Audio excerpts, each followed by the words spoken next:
ladies and gentlemen, I want you to close your eyes and join me on this thought experiment. Imagine spending 18 years of your life going to school, working hard. You get a diploma, or if you're me, a degree at a high school, and then you go off to college and you work hard and you get another degree, get a job, unless you're one of these new age millennials and you don't get a job. And then you maybe get another degree, or you get a doctor's degree. But imagine doing all of that work, and then you read Forbes, a magazine that's all about people that are far richer than you, a magazine that you just probably shouldn't even pick up and read, a website that you should just leave alone because no good will come of looking at it. And imagine seeing that the highest paid YouTuber is a 7-year-old kid whose name is Ryan, and he made $22 million in a year. Imagine. Well, that's a reality if you join me on this little thought journey. Forbes just released their highest paid YouTube stars of 2018, and it just reminds me that, I went down the wrong path. Should have never became an engineer. I should have just jumped on the YouTube bandwagon when I had a chance. Granted, was YouTube really around in 2005, 2006? I think it was just taking off. I probably should have gotten on the ground floor. But anyway, if you haven't seen that, the top 10 list includes Logan Paul at number 10 with $14.5 million, PewDiePie with $15.5 million. Both of these men had scandals against them, and somehow they still remain the highest paid. Jacksepticeye, who Forbes says is a foul-mouthed yet energetic, popular YouTuber from Ireland. A witty Canadian gamer named Evan Fong, Markiplier, who's a Hawaiian native, Jeffree Star, who is a makeup artist who I'm assuming is a guy. I really cannot tell by what they show on here, but I'm assuming is a guy. Dan TDM, who is a British gamer. Dude Perfect. I actually like their videos because it's actually like real skill being utilized. I feel like Dude Perfect is like the only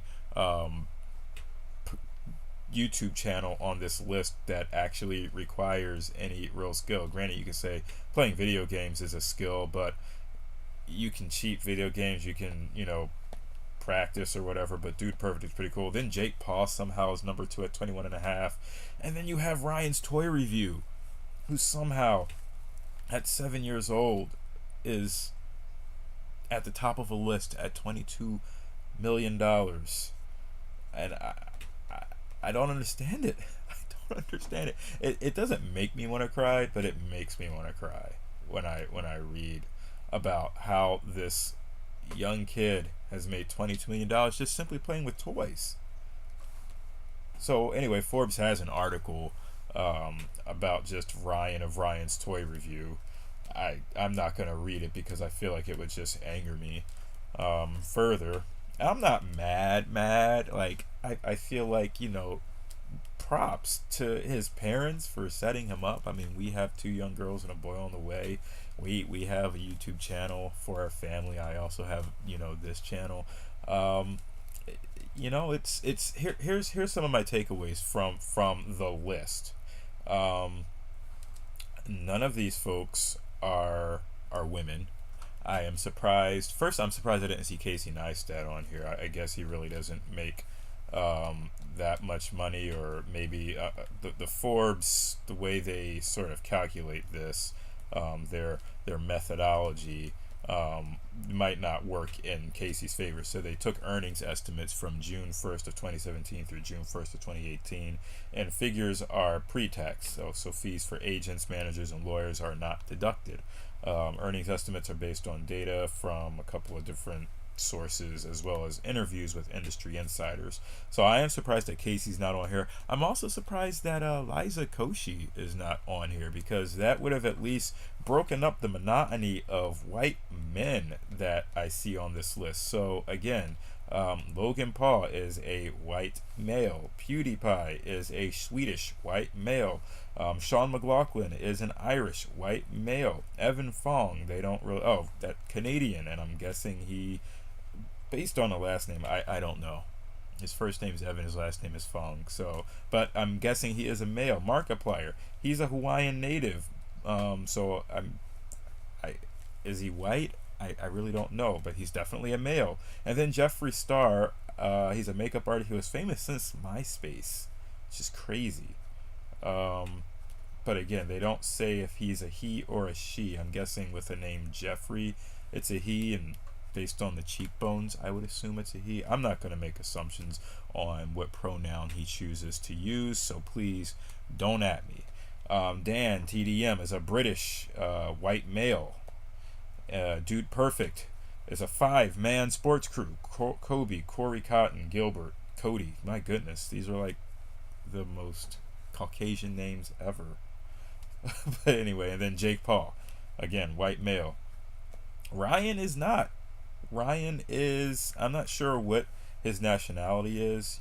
You'll have to tell me. I don't want to say he's Filipino and then he's not Filipino. But he's definitely not white, and his parents, they don't look like they're white either. But it is still amazing because he is still a male, and there are no females on this list. And I'm not saying that to try to be, feminist or whatever, but it is quite interesting to see the videos that are, making the top of this list, or at least the YouTube channels that are at the tops of this list. Again, more power to them. I would like to see more diversity, and I'm pretty sure YouTube probably would as well. But you can't stop, the flow of money, and that's where the money's flowing. These are the people whose views get the most. They have the most, channel views, the most followers. So we'll see how this continues to pan out. I would love to get into if any of these. I would never get into the cosmetics game. I maybe will one day love to get back into gaming. I feel like I used to do that a lot before kids came along, and now there's just no time for gaming at all. But I would love to have a toy review channel. I did a tongue-in-cheek toy review like back in August, and it got a whopping 4 views. But obviously I'm not a kid, so who wants to watch a grown man play with toys, right? Am I right?